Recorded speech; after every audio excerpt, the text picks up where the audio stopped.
Sebelum orang dijadikan Allah wali, sebelum diberikan Allah makam fana, pertama yang diberikan Allah dulu adalah mahabbatuhu, cinta kepada Allah. Bila dia fanakan orang itu, Allah beri dia makam baqa.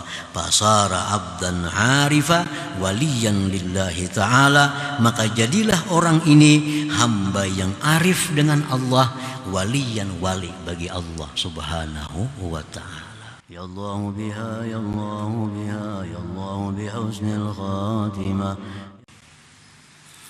Hikmah yang ke-162 dari Al-Hikam Al-Ata'iyah. Berkata pengarang Imam Ahmad bin Ata'illah Sakandari, man arafal haqqa syahidahu fi kulli syai' wa man faniya bihi ghaba an kulli syai'. Yang artinya, barang siapa yang ma'rifat kepada Allah, maka dia akan menyaksikan Allah dengan mata hatinya pada tiap-tiap sesuatu. Wa man faniya, dan barang siapa yang fana dengan Allah, ghaba an kulli syai', maka dia hilang dari tiap-tiap sesuatu. Itulah terjemahnya hikmah yang ke-162 ini. Zakaral imam bi hadhil hikmah maqamain syarifain, maqam al-baqa wa maqam al-fana. Fa asyara bil awwal biman arafa al-haqqa syahidahu fi kulli syai', wa bitsani wa man faniya bi ghaba'an kulli syai'. Imam Ahmad ibnu Ata'illah As-Sakandari menyebutkan dalam hikmah yang ke-162 ini dua kedudukan yang mulia, dua makam yang mulia. Pertama disebut dengan maqamul baqa, yang kedua maqamul fana. Beliau mengisyaratkan dengan maqamul baqa itu dengan perkataan beliau, man arafal haqq syahidahu fi kulli syai', wa bisani, dan beliau mengisyaratkan dengan yang maqam fana, wa man faniya bihi ghaba an kulli syai'. Para muhibbin rahimakumullah. Jadi ada dua tempat, ada dua kedudukan yang agung, yang mulia, yang diberikan Allah kepada hamba-hambanya yang terpilih, kepada hamba-hamba yang mendapatkan kecintaan yang khusus dari Allah, yaitu maqamul baqa dan maqamul fana. Fa'ammal baqa, adapun yang disebut dengan maqamul baqa itu, apa artinya orang yang diberi Allah kedudukan maqamul baqa?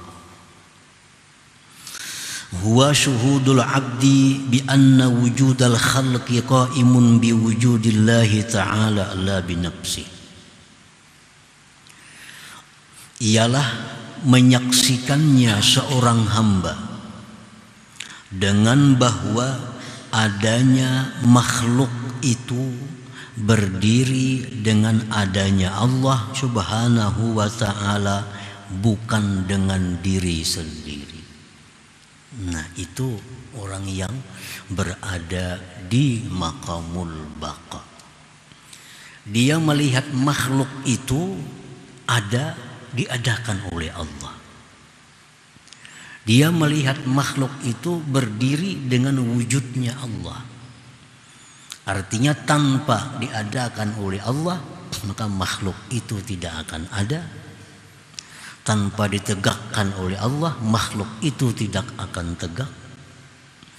Nah, jadi segala sesuatu yang dia lihat, maka dia di situ melihat bahwa makhluk itu adalah tidak bisa terlepas daripada Allah subhanahu wa ta'ala.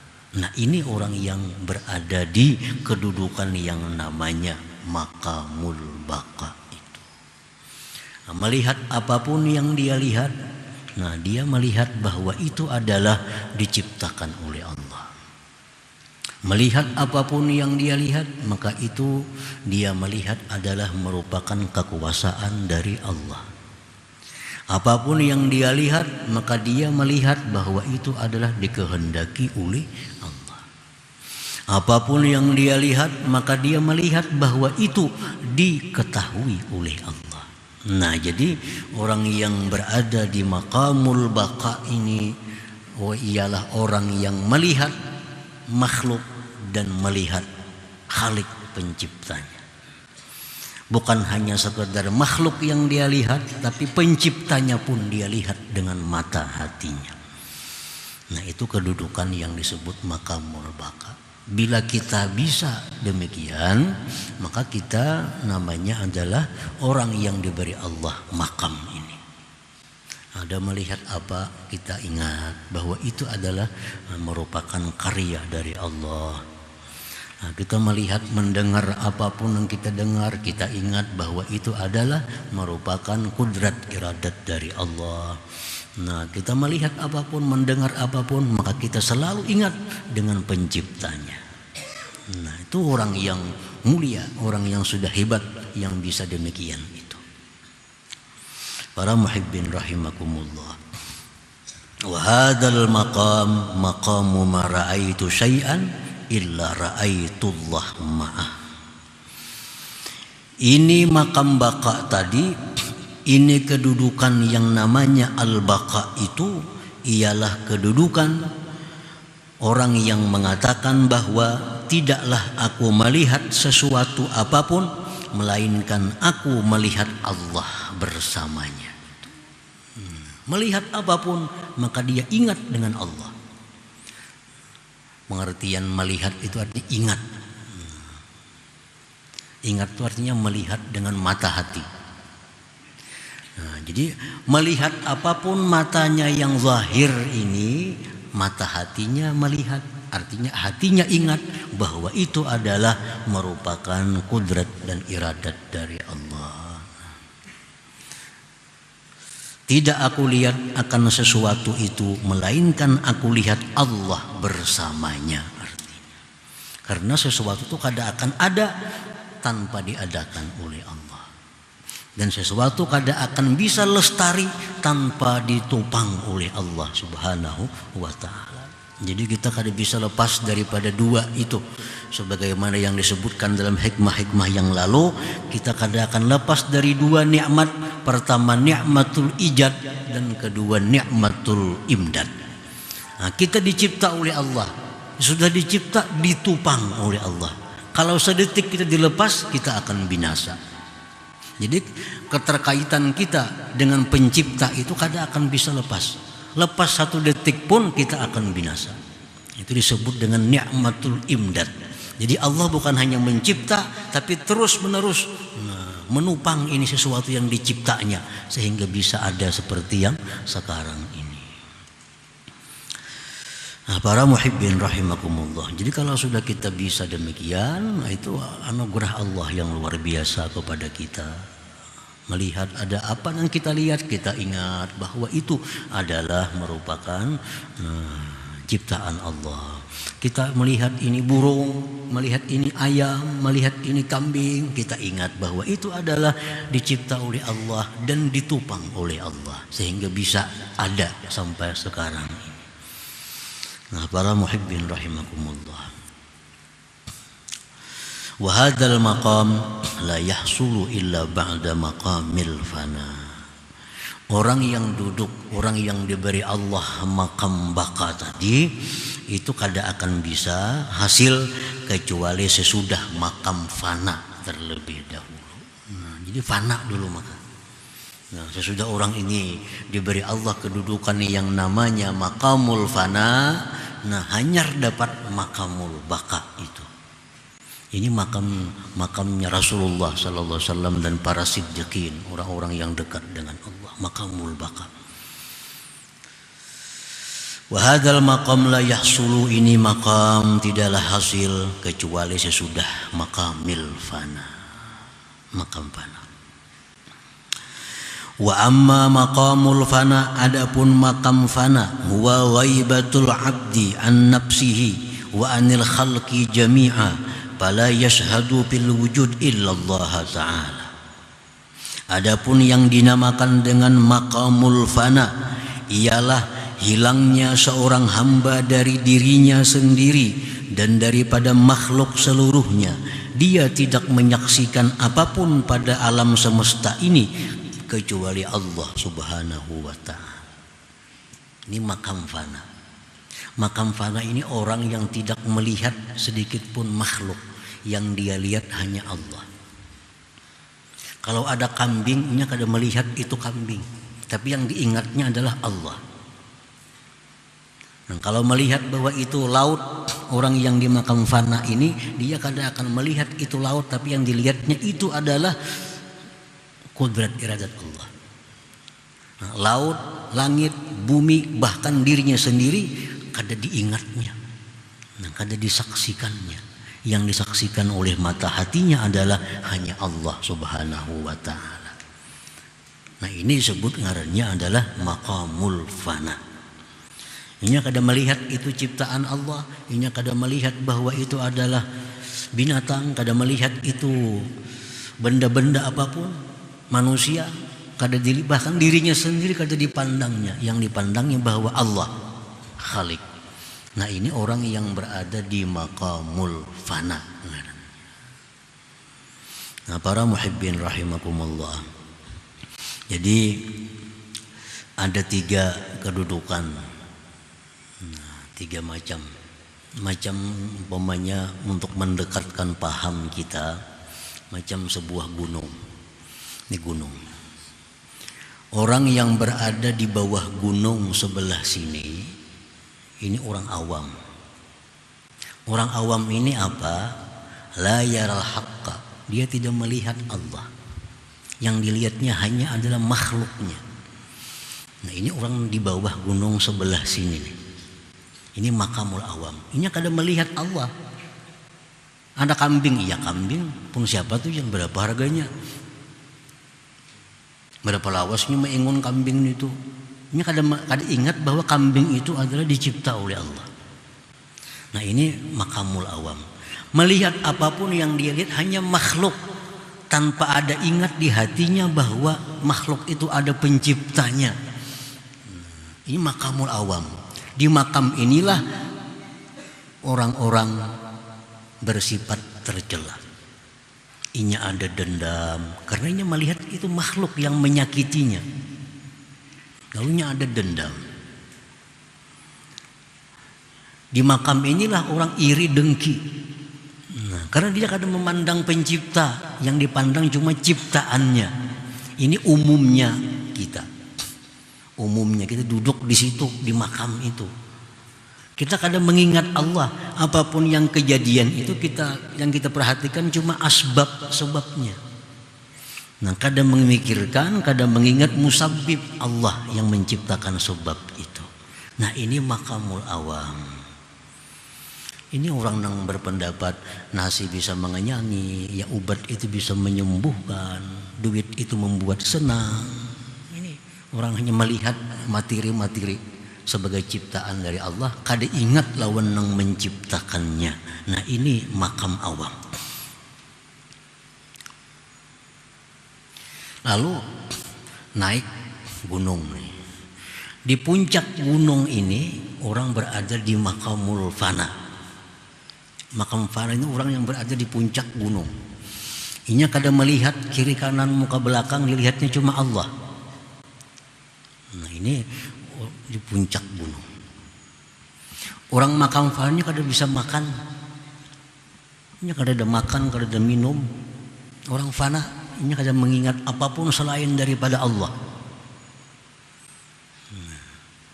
Lalu orang yang di makam fana ini akhirnya turun ke sebelah gunung sini. Nah, disinilah makam baka. Jadi orang yang berada di makam baka itu sekilas sama dengan orang awam zahirnya. Sama pada di bawah. Cuma orang makam baka sebelah gunung sebelah sini, orang awam di sebelah sini. Nah, orang yang di makam baka ini sama tingkah lakunya dengan orang awam. Tetapi orang makam baka itu kada lepas daripada mengingat Allah sebagai pencipta segala makhluk. Sedangkan orang awam ini yang ingat hanya makhluk Allah, lupa kepada Khaliknya.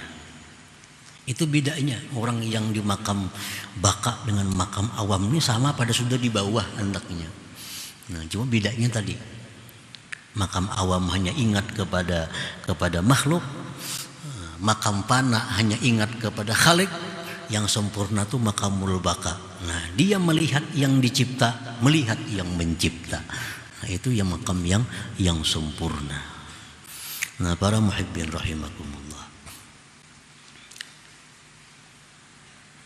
Wala yasidul abdu ila hazainil maqamain asyarifain illa ba'da takhliyati nafsi minas sifatil mazmumat wa tahliyatiha bi sifatil mahmudat. Dan seseorang hamba, seorang manusia tidak akan bisa mencapai kedua makam yang mulia. Makam fana tadi, makam baka, kada akan bisa didapat itu kecuali sesudah membersihkan dirinya dari sifat tercela dan memperhiasi dirinya dengan sifat-sifat yang mulia, yang terpuji. Jadi kada kawa itu diulah-ulah. Kada kawa. Itu melalui proses. Orang naik gunung melalui prosesnya. Ini dari bawah nak naik ke atas menuju makam fana itu ada proses. Ada proses. Dan orang dari makam fana itu ke bawah nyaman aja lagi. Begelusur kita turun aja nya. Nah, kalau orang bawah nak naik ke atas ini perlu proses. Salah satu prosesnya adalah membersihkan diri dari sifat tercela, memperhiasinya dengan sifat terpuji. Nah, bila itu jalan, kita akan naik sampai ke puncak gunung. Di situ kita berada di makam fana, yang mana kita kadang melihat sesuatu selain Allah Subhanahu wa Ta'ala. Nah, para muhibbin rahimakumullah, banyak kisah-kisah para aulia tentang mereka berada di alam, di makam fana itu. Nah, mereka ditakuni, adakah si fulan? Kadada, yang ada hanya Allah. Itu mereka sudah berada di makam fana itu. Apapun yang mereka ingat itu hanya Allah. Itu banyak kalau kita baca kisah-kisah para aulia yang duduk di situ. Adakah Abu Yazid? Abu Yazid kadada, yang ada hanya Allah. Hallaj pun ditanya, adakah? Tidak ada, yang ada hanya Allah. Itu waktu mereka duduk di makam fana itu. Nah, yang mereka ada hanya Allah, yang lain itu mereka hilang daripadanya. Para muhibbin rahimakumullah. Jadi sifat-sifat yang tercela di dalam diri kita dibuang, diganti dengan sifat terpuji. Nah, berarti naik untuk mencapai makam fana dahulu, makam fana dulunya. Sifat tercela misal hubbud dunia, mencintai dunia, diganti dengan zuhud pada dunia. Orang yang cinta dunia kada akan bisa fana, kada akan bisa fana, karena dirinya dipenuhi dengan kotoran-kotoran sifat. Selama ini hubbud dunia diganti dengan zuhud. Orang yang dirinya ada sombong diganti dengan tawadhu. Ada dendam diganti dengan pemaaf. Dengki diganti dengan nasihat. Lupa diganti dengan zikir. Riya diganti dengan ikhlas. Kikir diganti dengan pemurah. Nah, sifat-sifat yang baik diperhiasi kepada diri, sehingga kita akan dibawa naik oleh Allah sampai kepada kedudukan yang namanya maqamul fana tadi. Para muhibbin rahimakumullah. Summa qala al-imam bil hikmati salisa wa sittin ba'dal mi'ah. Kemudian Imam Ibnu Athaillah menyambung dalam hikmah yang ke-163, man ahabbahullah man ahabbahu lam yu'thir alaihi syai'a. Asyara al-imam bihadhil hikmah ila maqamil mahabbah. Barang siapa yang cinta kepada Allah, dia tidak akan mengutamakan atas Allah akan sesuatu. Orang yang cinta kepada Allah, dia tidak akan mengutamakan sesuatu melebihi Allah.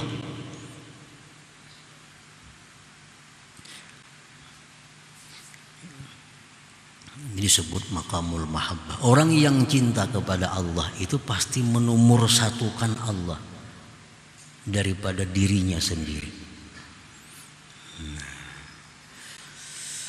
Man ahabballah lam yu'thir alaihi syai'an min hawa nafsih wa ghairiha. Orang yang cinta kepada Allah tidak akan mengutamakan atas Allah sesuatu dari keinginan dirinya dan selainnya. Namun nafsu ini hendak nangka ini pangna. Cuma kalau Allah kada katuju. Nah, ampun Allah itu kita menangkan kalau kita duduk di makam mahabbah, cinta kepada Allah itu. Nah, kita hendak guring semalamanan. Allah suka kalau kita bangun di tengah malam. Nah, kalahkan guring kita demi kesukaan Allah. Kita jaga bangun di tengah malam beribadah kepadanya. Nah, ini orang cinta kepada Allah Subhanahu wa ta'ala. Selama Allah ini masih kita nomor sekian, banyak kehendak-kehendak kita luluskan walaupun bertentangan dengan Allah, nah maka kita belum diberi Allah maqamul mahabbah. Banyak masih yang dicintai Allah kita tinggalkan demi menyenangkan diri kita, menyenangkan bini, istri kita, anak-anak kita. Kita tinggalkan apa yang disukai Allah asal mereka senang. Nah, ini jauh dari kedudukan cinta kepada Allah Subhanahu wa ta'ala. Para muhibbin rahimakumullah. Paman ahabballah ahabba ma ahabbahullah wa ahabba man ahabbahullah wa abghada ma abghadahullah wa abghada man abghadahullah. Orang yang cinta kepada Allah, cinta sesuatu yang dicintai oleh Allah dan cinta orang-orang yang dicintai oleh Allah. Itu sudah otomatis. Kalau orang ini cinta kepada Allah, dia pasti cinta kepada sesuatu yang dicintai Allah. Pasti cinta kepada orang yang dicintai oleh Allah. Itu sudah kada mau bertentangan. Maulah kita cinta lawan si fulan, tapi kita muar lawan kesukaannya. Nah, itu kada bujur cinta. Kalau bujur cinta itu apa yang disukainya kita suka, apa yang dibencinya kita benci. Itu sudah cinta. Nah.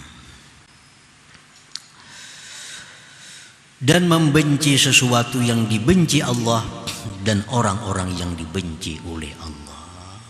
Allah kada katuju ini, jangan dikatujui. Allah kada katuju orang ini nih, jangan dikatujui. Allah kada katuju orang zalim, jangan dikatujui orang zalim. Allah kada katuju orang kafir, jangan dikatujui orang kafir.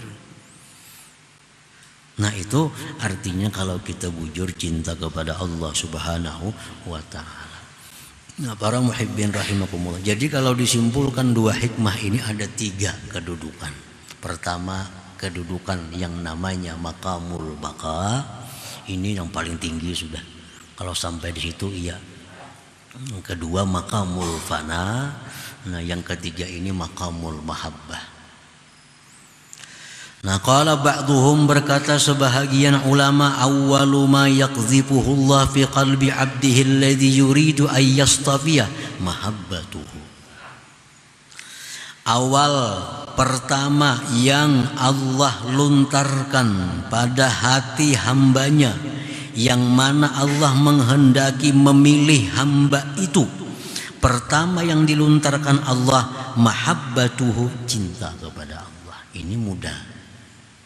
Kalau Allah tuh hendak mengangkat orang ini jadi wali, Allah hendak mengangkat orang ini jadi pilihannya, pertama yang diberikan Allah ke dalam hati orang itu adalah mahabbatuhu, cinta kepada Allah. Itu modal pertama. Sebelum orang dijadikan Allah wali, sebelum diberikan Allah makam fana, pertama yang diberikan Allah dulu adalah mahabbatuhu, cinta kepada Allah.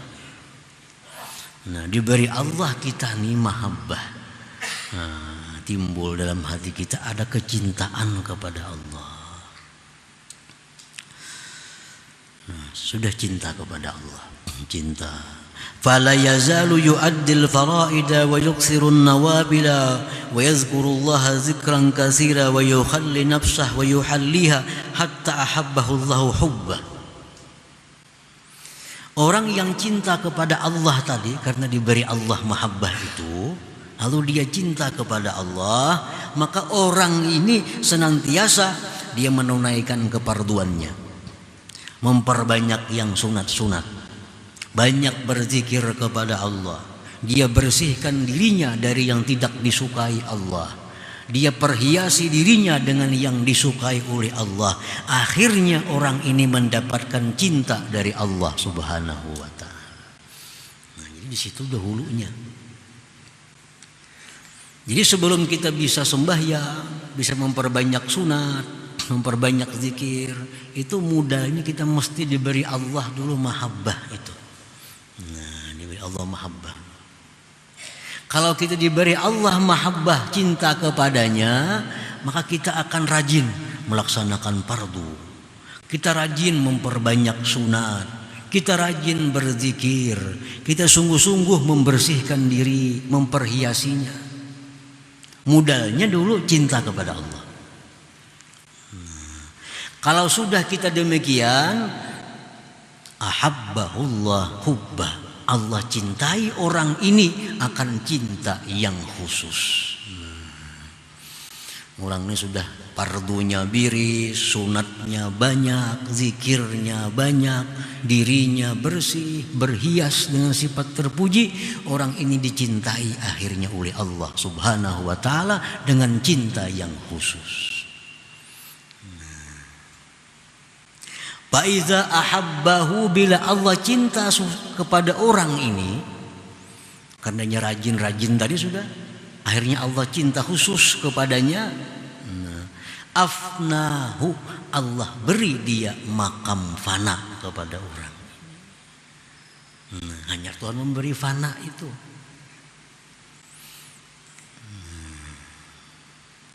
Wa iza afnahu, bila Allah beri orang ini makam fana, abqahu, dia akan beri selanjutnya makamul baqa tadi. Nah, itu prosesnya. Makanya tadi nang naik itu dulu nang sulitnya. Kalau sudah kita berada di makam fana itu kena abqahullah, Allah beri makam baqa. Wa idza afna abqa, bila Allah memberi orang ini makam fana, orang ini sudah dalam keadaan tidak melihat apapun selain Allah.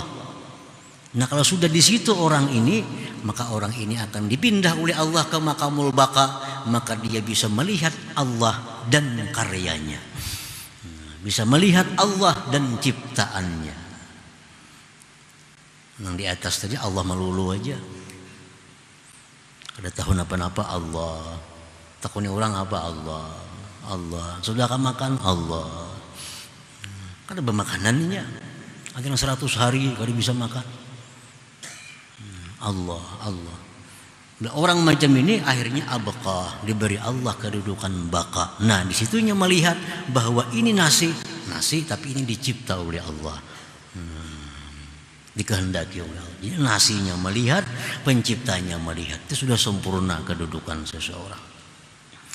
Wa iza afnahu abqah, bila dia fanakan orang itu, Allah beri dia makam baqa. Fasara abdan harifa waliyan lillahi ta'ala, maka jadilah orang ini hamba yang arif dengan Allah, waliyan, wali bagi Allah Subhanahu wa ta'ala. Nah, para muhibbin rahimakumullah. Jadi itu jalannya untuk menuju wilayah, jalannya untuk mencapai kewalian, jalannya untuk merasakan makrifat kepada Allah. Tahu sudah jalannya kita. Ternyata yang kita cari dulu mahabbah itu kayak apa Allah supaya memberi kita cinta kepadanya. Itu dulu yang kita cari. Kalau sudah kita diberi Allah cinta kepadanya, kita akan otomatis rajin sembahyang. Rajin sembahyang pekerjaan yang sunat-sunat, yang fardu biris, yang sunat banyak, zikir banyak, diri bersih, berhias. Itu modal tadi kecintaan Allah. Nah, bila sudah kita itu bisa, kita dicintai oleh Allah, disayangi oleh Allah. Akibat kita dicintai oleh Allah, diberinya kita maqamul fana. Nah, kalau sudah di maqamul fana, di puncak itu tinggal menonjol aja guru surangannya lagi. Nah, turun ke makam baka. Inilah makam mursyid, makam orang-orang bimbing manusia, makamnya Rasulullah Sallallahu Alaihi Wasallam. Seseorang kadang akan bisa mursyid kalau belum sampai ke makam baka ini. Di situ dia melihat bahwa ini adalah manusia dan dia melihat itu adalah merupakan karya Allah Subhanahu wa taala. Orang di makamul awam kadang akan bisa jadi pembimbing karena yang dia lihat hanya manusia tanpa melihat Allah. Orang yang di makamul fana kadang akan bisa jadi mursyid karena yang dia lihat hanya Allah melulu, kadang melihat makhluknya. Nah, yang bisa jadi mursyid itu orang yang di makamul baka ini. Dia melihat Allah, dia melihat ciptaan Allah Subhanahu wa taala. Nah, para muhibbin rahimakumullah. Selanjutnya hikmah yang ke-164.